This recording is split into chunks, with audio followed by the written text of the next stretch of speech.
guys, and welcome back to another episode of Federico Talks Watches.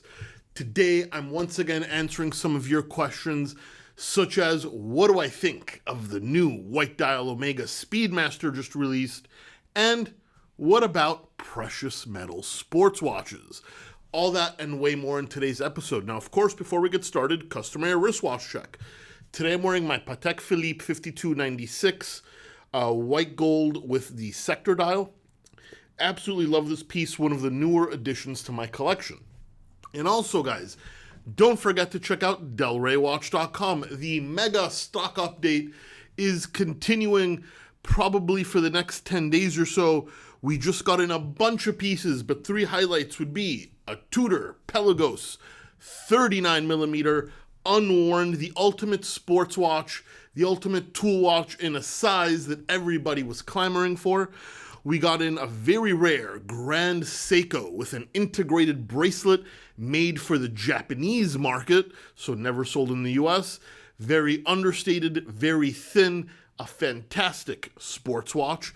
And for you watch geeks, we got the Glashütte Original Carré with the moon phase and power reserve. This is a beautiful rectangular watch with a shaped movement, so the movement is also rectangular, which is a very high-end touch with some fantastic decoration for a killer price.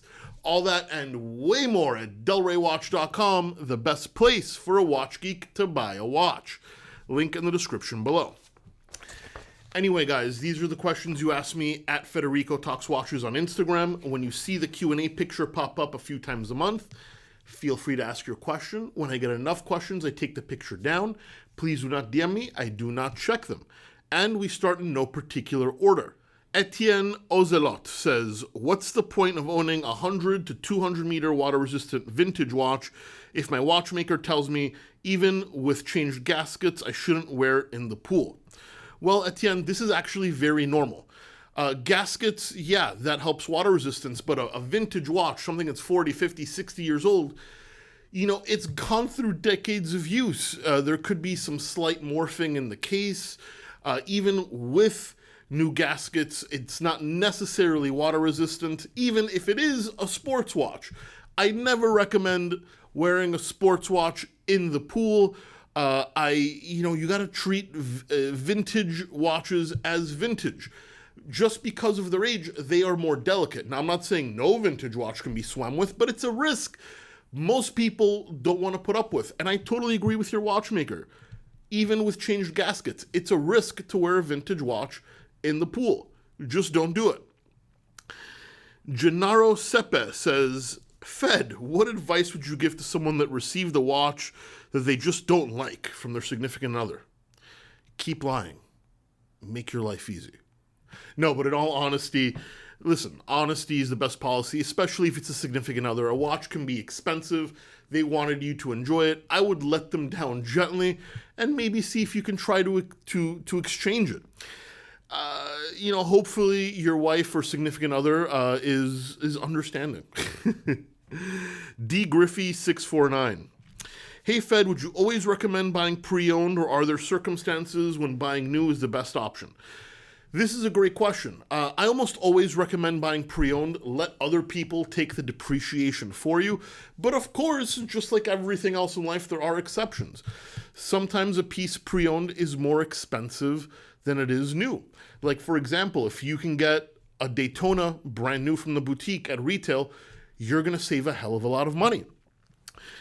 Sometimes you can't find a used one in the condition you want, or with the box and papers, if that's what you want.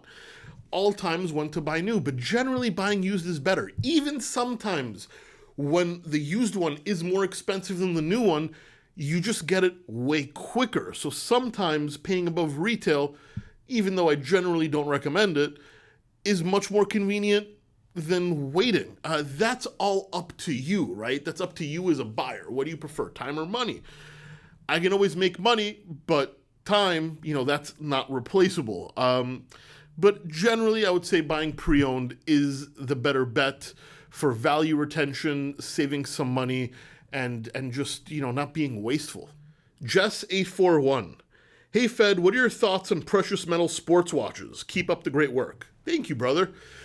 I love precious metal sports watches. They look badass. I'm also a gold lover.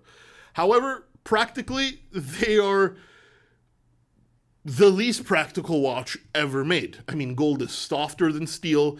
A sports watch is meant to be just that, a sports watch, and gold is an awful material for a sports watch. This is more of a fashion statement. It's more of a flexing statement. It's more of a style choice. And personally, I love the look of a gold bracelet watch. It's the douchey part of me, but if you're asking me how practical or useful it is, yeah, not very. But then again, you're not buying a gold watch for practicality anyway, are you? And then we go with Justin Allure. Hey Fed, how do you feel about the new white dial moonwatch? Hit or a miss? To me, it's a big hit. Will it surpass the black one?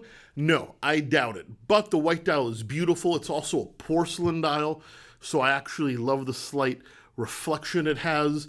A white dial was just an easy way to expand the Moonwatch lineup. I also like that it's not limited edition, so even though it might be hard to get now, it'll definitely be normal production, so easier and easier to get.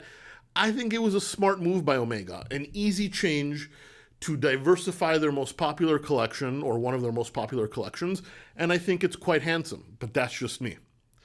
Anyway, guys, if you enjoyed this video, please give it a thumbs up. It really does help.